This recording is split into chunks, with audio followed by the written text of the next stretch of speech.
controls the past, controls the future. Who controls the present, controls the past.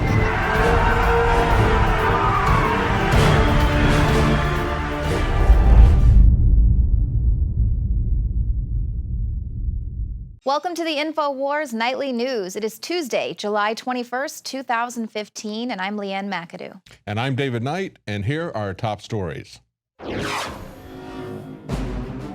Oh, Lord, won't you buy me a Mercedes-Benz? My friends all have Lambos. How is a liberal media spinning the new undercover video? Then, military recruiting centers nationwide are receiving threats, and we look at the #1 threat to the environment. All that and more on tonight's Infowars Nightly News.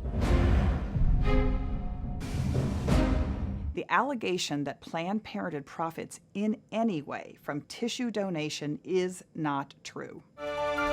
Well, I think Planned Parenthood is going to have a really difficult time talking their way out of this one. Now, a second shock video of a top Planned Parenthood director has surfaced where they're discussing their baby organ trafficking scheme. And, this time I think they're going to have a bit more of a difficult time convincing people it was just about storage costs and transport. Yeah, there's some very, very interesting admissions in this one. Of course, the liberal media is circling the wagons around them. I call them the Planned Parent herd because that's essentially what they're doing is they're coming in very predictably, defending this, saying there's nothing here, calling them hoaxers, saying this is nothing but corporate espionage. Well, we're going to play some clips and let you decide. Right. Now, in this newly released video, once again, it was obtained by the Center for Medical Progress, and this is the second video. They said they have 3 in total, so this may not even be the most shocking of all. But this particular video is, again, showing another top official. This is Dr. Mary Garrett. Where's her name? And she's basically the director there of Planned Parenthood, Mary Gatter. Mm-hmm. And she's discussing haggling the price. She's haggling the prices like a used car salesman over these aborted baby parts. Take a look. What sort of compensation? What sort of... Well, why don't you start by telling me what you're used to paying? Okay. I don't think so. I would like to know what would make you happy. What would work for you? Well, in negotiations, the person who throws out the figure first is at a loss, right? So. No, I don't look at it that way. I know you want to play that game. I get it, but I want lowball because I'm used to low things from. You know what? This is amazing because this is not just. This is compensation. This is profit. This is not recovering her costs. What would work for you? Don't lowball it. Okay. Tell me what you really. $75 a specimen. Oh, that's way too low. And that's way too low. Okay, so you can. It will come out of that. So here she's haggling over the price of this specimen. She doesn't want to lowball it.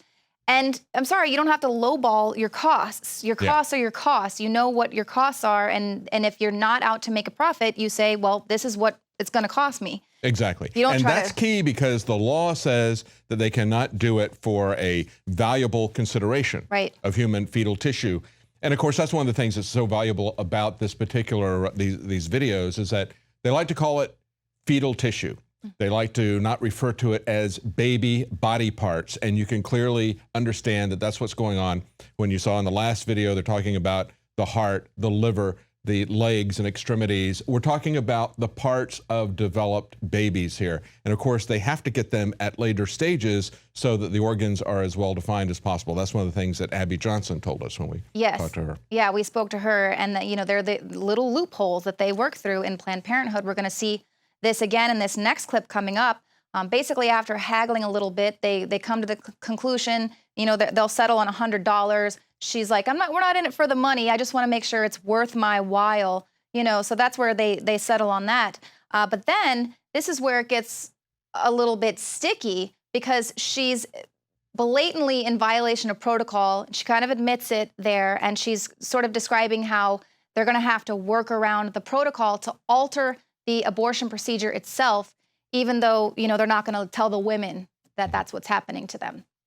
Are you looking at 8 and 9 week specimens or only second trimester specimens? 10 to 12 week, end of the first trimester. If those are pretty intact specimens, then that's something we can work with. So that's an interesting concept. Let me explain to you a little bit of a problem, which may not be a big problem. It may not be a big problem. Our usual technique is suction at 10 to 12 weeks. And we switch to using an iPass or something with less suction in order to increase the odds that will come out as an intact specimen. Then we're kind of violating the protocol that says to the patient, we're not doing anything different in our care of you. And to me, that's a kind of a specious little argument, and I wouldn't object. Yeah, kind of prevaricating around the bush. That's the case. Yeah. To use an iPass at that gestation age in order to increase the odds that he was going to get an intact specimen. But I do need to throw it out there as a concern. As a concern, because yeah, see, they're saying the patient is signing something, and then we go on to say, yes, indeed, this is the type of care you're going to receive. And of course, we saw in the last video, the other director there, Nucatella, she also mentioned how they would sometimes shift the baby around so that it would come out breech. Yeah, in order that's to a big keep the deal. head intact. And I don't think that they're getting the informed consent of the patient for that. It certainly didn't sound like it when she was talking about that last week. And of course, presenting the baby into a breech birth position, turning it around, is a hallmark of the illegal partial birth abortion procedure. Right. And that's the other thing you bring up with them using this fetal tissue and everything like that. I mean, I think if they would really explain that to women who, go to check that off, do you mind if this is used for research? If they actually maybe explained it in a way, then you would visualize, oh, wait a minute, you're going to take the intact skull and the liver and, I mean, it's just, again, they're kind of dancing around the terminology. Well, it's also very different when you're talking about organ donation, if somebody's killed in an automobile accident or something like that, versus a situation like Planned Parenthood, where they are encouraging women to have an abortion. And let's understand, that's really what is going on here. Right. And so when you create a situation and then turn around and profit from it, and we're going to talk about the profit aspect of it here in a moment, because that's the pushback that we're getting from the Planned Parent herd that is defending these people. Well, let's go to this next clip. It's really short, just because last week, the director of Planned Parenthood came out and finally apologized for the video, but she really just apologized for the tone, and maybe it wasn't correct. So I wonder what she thinks about this tone here. Some mistakes were made. And then if you want to pursue this mutually, I'll mention this to Ian in terms of how he feels about using a less crunchy technique to get more whole specimens. Less crunchy. Yeah. Because they need to keep those parts intact. There, so she can really get that money. When they're talking about less crunchy stuff, one of the things that Abby Johnson had said, that she was Employee of the Year and just before she quit in 2009 in the region, the Planned Parenthood region where she was. The reason she quit, Leanne, was because she saw an ultrasound of the abortion procedure. And this was a 13-week-old fetus that was trying to actively move away from the abortion instrument, and she had been told that they couldn't feel anything. And so when she saw that, the whole thing is based on lies and deception. And that's what we see being spun about this. That's the thing when you're talking about the fact that she quit immediately after that. She became a whistleblower, essentially, a defector, they say, but really a whistleblower as to what's going on. That's what caused her to quit. And now they're talking about the crunchy bits. They're talking about, we want to present them around here so we don't have to crush the thorax, the main part of the body. I mean, this is just gruesome beyond description. And yet these people are profiting from it. They're making a great deal of money just off the abortions. I mean, when she jokes about the Lambo, and that's the clip coming up, that is a joke, but these people are highly paid abortionists. Right, and you talk about the media circling the wagons. So last I checked, ABC still hadn't even put up a single article about this story. MSNBC said, more of a sting videos to come. This time they could be racially charged. So nothing about them selling baby parts, nothing about joking about, how she wants to get herself a Lamborghini. But then the Daily Beast, their headline is, Hoaxers fail to nail Planned Parenthood in new video. And so they're basically going and debunking all the things that you supposedly see in the video.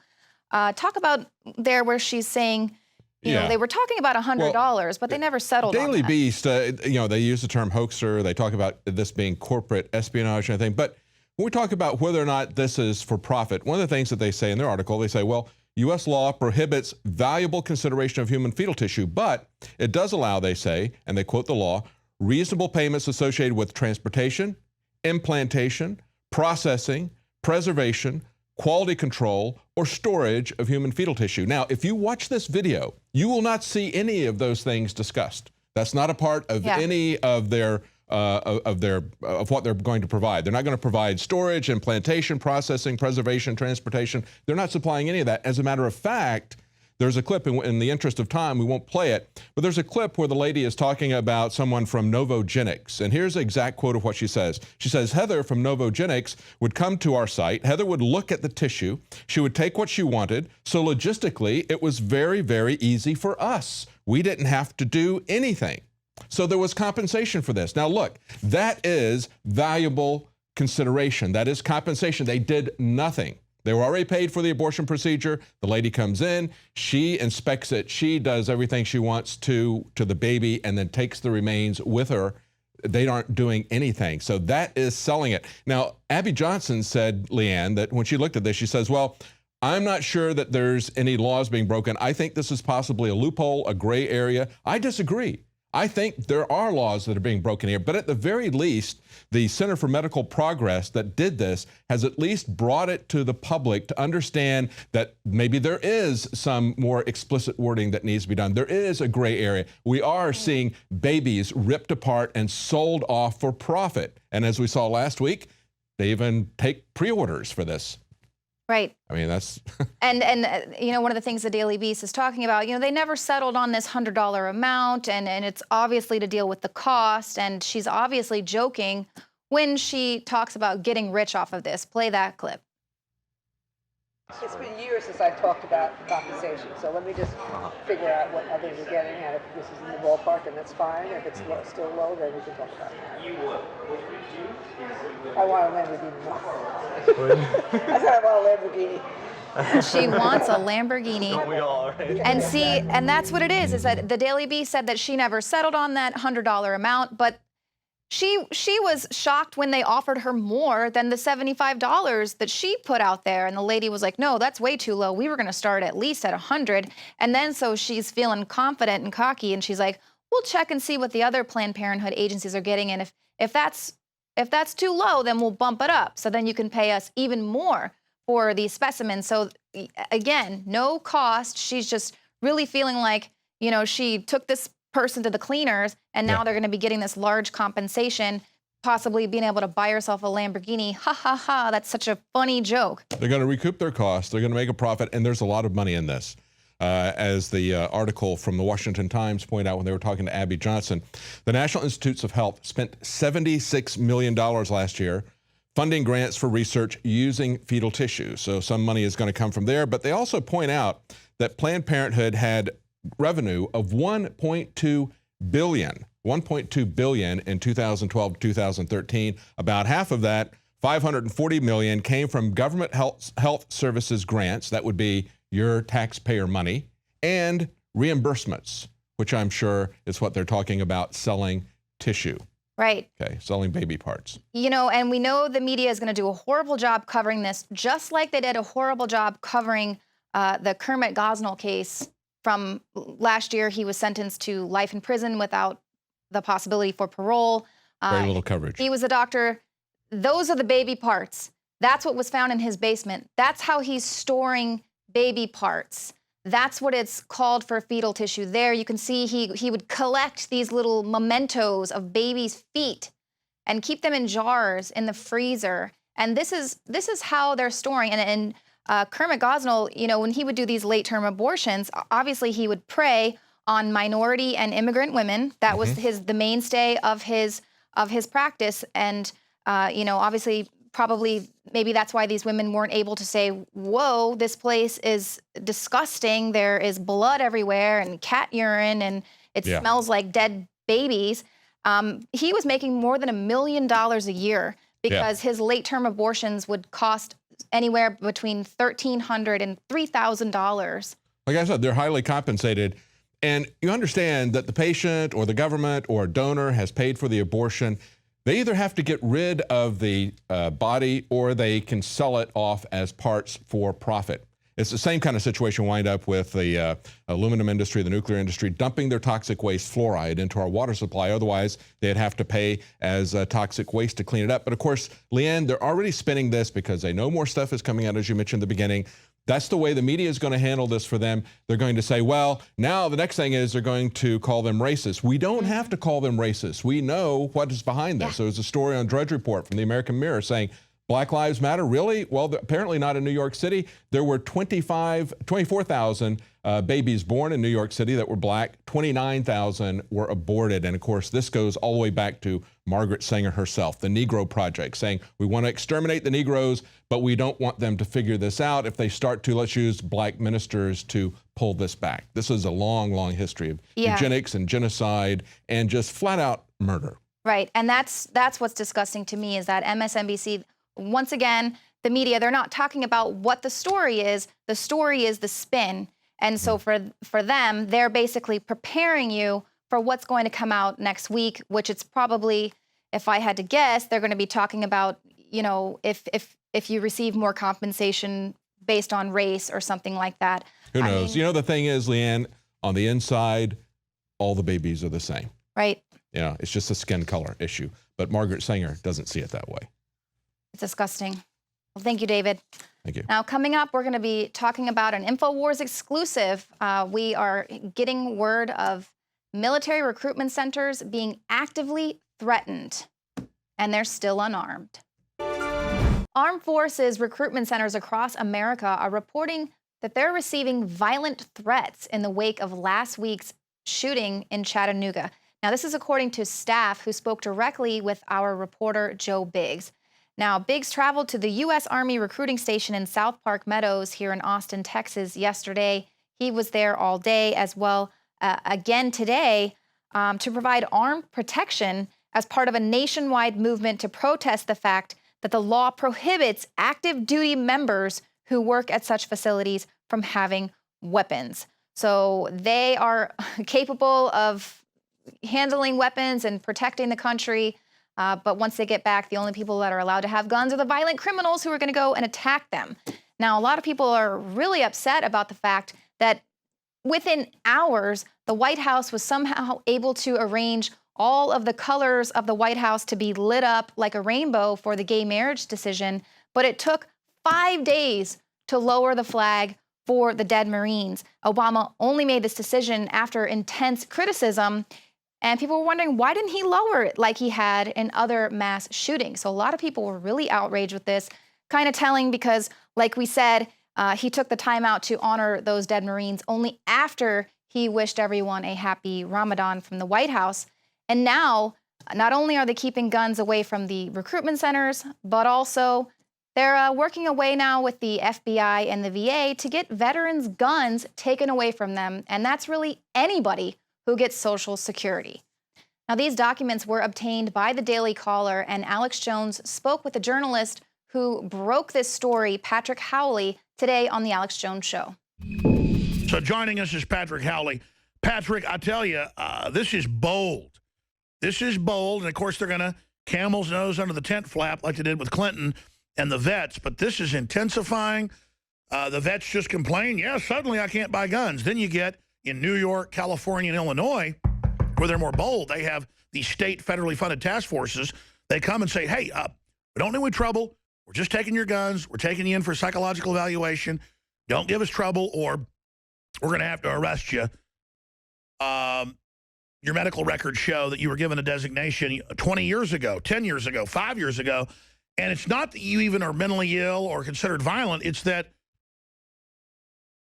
you just had some type of psychological counseling. I mean, this is so draconian. You've really ferreted into this. You've really dug into this. What can you tell us? Well, first of all, thanks for having me, and thanks for highlighting this issue, because a lot of publications wouldn't. The Los Angeles Times picked it up just recently, but a few weeks ago, essentially, I started this off by obtaining a memo through a source from inside the Federal Bureau of Investigation showing that the FBI, and they broke this down, every month, the Department of Veterans Affairs sends a CD-ROM disc with the new names each month of veterans who they feel should be on the National Instant Criminal Background Check list. Now, these are people who did not commit crimes. These are not criminals. These are not people who should be on the National Instant Criminal Background Check System. But these are people who the VA has determined through their own counseling services and their own VA health services. So if these veterans actually do manage to get off the secret paper waiting lists and get in to the facilities to get a real doctor's appointment, they just might say something or do something that will set off the VA. VA will put them on the list. The FBI does not review these cases.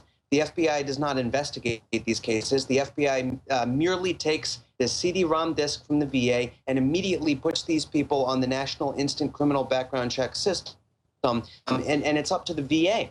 So we know that the FBI and the VA are working together on this. Hundreds of thousands of veterans have been put on the National Instant Criminal Background Check System without their knowledge for things such as switching their bank account to auto-pay their debit card. They don't want to cash a paycheck because nobody does anymore, so they just have their pension and benefits put directly onto their debit card. So that is enough to get you onto the list. Having a nurse in your house to cook for household chores if you're old or injured, that's enough to get you on the list. As far as I'm concerned, those are the kind of people who need guns because, if somebody breaks into their house. But that's enough to get you onto the list. The AARP is definitely on board with the Obama agenda 100%. I mean, they're one of his biggest supporters. The funny thing is, and it's not funny, but I use that term in a dark way, is that a lot of these things, like having a nurse or switching your payments to debit or these trivial things that get people on the list, were suggested to the veterans by the VA. I've talked to veterans who said, I didn't need a nurse to come by. The VA said, you do need a nurse. We've decided that you need a nurse. We're going to give you one. The veteran says, okay, and then the VA puts them down on the list. Now they have a nurse. So it's the VA actually driving these numbers. But, now, as we know, my sources come back with even more documents and found that ATF is now involved. ATF is now working behind the scenes with the FBI on enforcing these cases. ATF, I mean, your viewers know ATF very well. This is the enforcement arm. So we know that the FBI and the VA has been putting these people on the list. Now that they're on the list, ATF knows about it, and ATF can come and knock on your door, and they're going to have guns when they come. Anything you say related to the Social Security Administration, anything you put down on your medical records, that can now be used against you to send ATF agents to your house to take away your guns. And President Obama, who's in the last days of his presidency, and who has a media who doesn't report on this kind of thing, is just going to start enforcing this. And what can people do? With the clock ticking on 18 months left in his presidency, President Obama is determined to cause considerable damage to the Second Amendment rights of the good citizens of the United States before he leaves office. I've been very clear that an assault rifle ban, banning these high-capacity clips, background checks, that there are a set of issues that I have historically supported and will continue to support. Will there be resistance? Absolutely, there will be resistance. I'm going to be putting forward a package, and I'm going to be putting my full weight behind it. The LA Times reported the push is intended to bring Social Security Administration in line with laws regulating who gets reported to the National Instant Criminal Background Check System, or NICS, which is used to prevent gun sales to felons, drug addicts, immigrants in the country illegally, and others. A potentially large group within Social Security are people who, in the language of federal gun laws, are unable to manage their own affairs due to marked subnormal intelligence or mental illness, incompetency, condition, or disease. Roughly 4.2 million Social Security beneficiaries will be dropped into the same database system that the Veterans Administration is using to come and take it. My primary care physician called to have a wellness check placed on me, and the local police perform a wellness check. Well, the local police came up, and there was nothing wrong with me. I had no, there was no anxiety. I wasn't combative. But I wasn't with anybody, so I had no witnesses, and they didn't have a warrant, and they, through intimidation, forcefully commandeered my vehicle and entered my home, searched and seized my weapons, and then, carted me away in an ambulance to psychiatric evaluation, which I was held for 72 hours. Determining whether someone is unfit to carry a gun will be open to sloppy interpretation, as it could include those who don't pose a danger to anyone, but may not be able to remember names quickly or balance their checkbook. Databases are being created on every red-blooded American, whether you own a firearm or not. The New York Post reported, unbeknownst to most Americans, Obama's racial bean counters are furiously mining data on their health, home loans, credit cards, places of work, neighborhoods, even how their kids are disciplined in school, all to document inequalities between minorities and whites. Hang on for a second. Obama, your white mama is of mostly English ancestry. You are essentially a white man.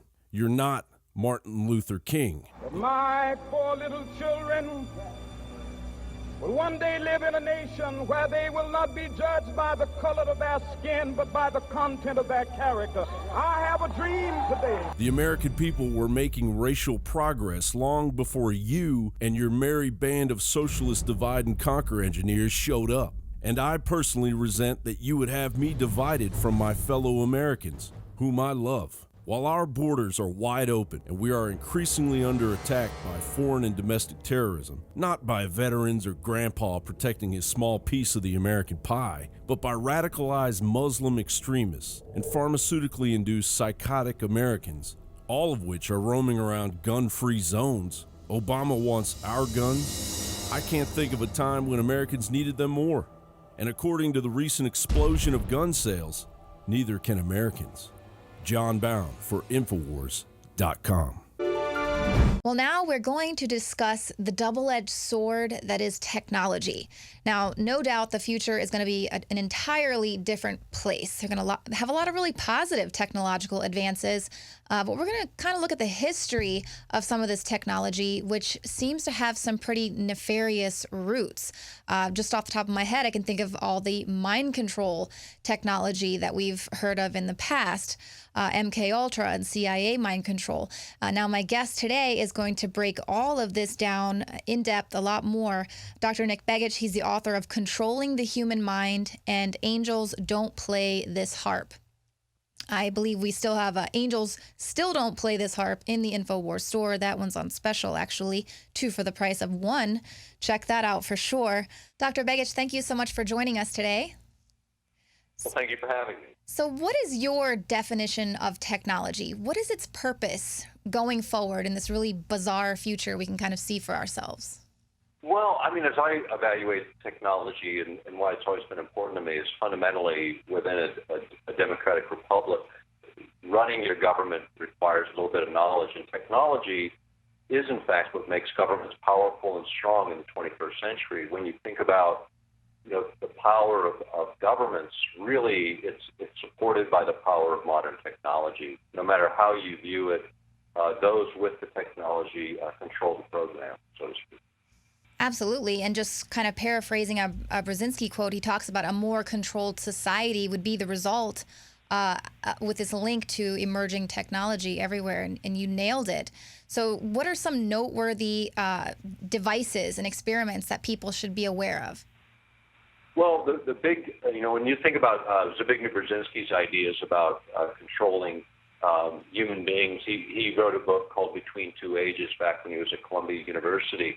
And he talked about that more directed and controlled society, that would emerge out of technologies. And what he said was whether it were liberals or conservatives, they would have different rationale for using the technology for our own good, right? Because this is the nature of it, So you've got this type of leadership on the liberal side and the conservative side that both believe in a more directed and controlled society for maybe very different reasons, but the outcomes are the same. What we have seen is that drift, the direction of drift from really a society that could function freely to one that, think about it, all your medical records, your purchases, your credit card transactions, your bank transactions, your social interactions on the computers, your searches, all of that. Now imagine all that being collated, dissected, and analyzed, and then the ability to manipulate your personal behavior becomes possible, because then the data feed you get can be more controlled, more directed to trigger your emotional state, to trigger what sort of fires you up. Very simple things can be applied once knowledge is obtained, and what we see now is this sort of wholesale grabbing of data, and really what needs to be protected is, in fact, our information, not just what's in our heads, but all of the things that we do that are tracked and cataloged should be looked at the same way as things within your household. You know, the idea of personal privacy used to be the front door of your home. And today, it's your digital doorway. It's what enters the data into the record. And that should be protected just as vigorously as the front door to your house. Right. And can you briefly describe a little bit of Jose Delgado's work experimenting with electrodes in the brain and his wireless experiments and all that? Yeah, you know, Jose Delgado started University of Madrid, class in 1950. He got his degree in electrophysiology to study electromagnetic fields on the human body. He then went to Yale University, where he worked for a number of years. And in the 60s, what he was doing was essentially mapping the brain, determining what parts of the brain did different things, and then implanting electrodes, first in animals and then in humans, to see if you could stimulate effects by stimulating with radio signals parts of the brain. Now, this was done with implants back in the 60s and early 70s. By the 1980s, Jose Delgado had developed technology where you needed no implants whatsoever. The only thing that you needed to do was stimulate the brain with really, really low energy densities. I mean, energy concentrations at 1/50th of what the Earth naturally produces. I mean, this is just such a small amount of energy, most people would discount it, not even consider it. But it was found that just like dialing into a radio station, when you get right on that station and you get harmony between the transmitter and the receiver and you get a nice clear signal, the same thing happens with the human body. And as soon as you transit that resonant signal that couples to the human body, that's where the effects occur. So it doesn't take a lot of energy, and Delgado was kind of the leader of this, showing that with very, very light amounts of energy you could create huge outcomes. Another gentleman, Persinger at Laurentian University in Canada, developed similar technologies and found that you could trigger all kinds of events. What he suggested in a mid-90s paper was that if you could just put a signal out that created a certain sense of agitation or dis-ease in the population, and then did something as simple as just run a normal news feed that perhaps indicted some group or some person for being the sort of the cause of all your ills, a certain amount of the population's emotion would be directed in that way. So in situations where you just need a few percentage points to kind of move outcomes, very effective technology. And Delgado was sort of the root of a lot of this science in terms of what the public is aware of today. Now, when you talk about this wireless energy, I mean, are we talking about the same type of electromagnetic frequency that is being emitted with Wi-Fi signals? Any signal can be modulated, where they can put a signal sort of on that. In other words, use the Wi-Fi signal as a carrier and then put a modulation on it that will couple with the human body. You can use any electromagnetic carrier. You can use computer, radio, television, the electric grid itself to create these kinds of effects. You can create the flicker effect. You can use electromagnetic fields. You can use any part of the spectrum if you can oscillate and modulate that signal in just the right way, and they can. And that's the root of the technology. Again, it's not the amount of power. It's the way you modulate, manipulate that energy that causes the coupling or the resonant effects in the human body. And then, so, you know, obviously the military use of microchip implants. Let's talk about, you know, where they're going with that. And also, if you have any idea of the corporations and top producers of these type of technologies, who is benefiting by creating these? Well, the idea of implant technologies has been around a long time. You know, for tracking things, I mean, certainly it's kind of like the individual barcode, right? I mean, government of Mexico and their Attorney General's office, over 200 people were microchipped to track all their movements and activities. These microcircuits can also determine a lot of things about your vital functions in terms of your body functions. The idea of being able to track the movements of individuals, that's kind of the beginning of it. But as technology gets finer and finer and more sophisticated, you can do a lot more with it, being able to trigger events. But again, the need for an implant is being pressed, like in special forces today, to take an implant if you're going to go into a combat situation, so that if you got lost, they could find you. I mean, I can see the validity of that if I were going into a combat zone, and I want to make sure no matter if I strip down naked, they could still find me, right? But that's a real exceptional use of technology, a very specialized use. The idea of cashless societies and implants is something that people have talked about forever, and you see this sort of feed. First, you get this new technology that's so wonderful, it's going to protect you, like magnetic strips on the back of a credit card, and then all of a sudden that's no good, so now we have microcircuits on credit cards. Eventually that's going to be no good, and it's going to be, well, let's make sure that we really know who this is by putting something in you and being able to track that. That's one idea. The other is just monitor your biology. I mean, look at your iris, look at your fingerprints. I mean, biological data is also an identifier that is often used. But when you see this sort of, again, the coalescing of technologies, you see the direction is really towards a more directed and controlled society, ultimately using the military often as guinea pigs for these experiments, which has been done historically. Even Secretary of Energy O'Leary during the Clinton administration admitted over 500,000 Americans were used as experimental guinea pigs for various programs. Many of them, military personnel, as well as other people that really didn't have the right or ability to speak up for themselves. Military are constrained in many ways from being able to object to this kind of activity. Well, all very interesting. Thank you so much, Dr. Nick Begich. Thank you for having me.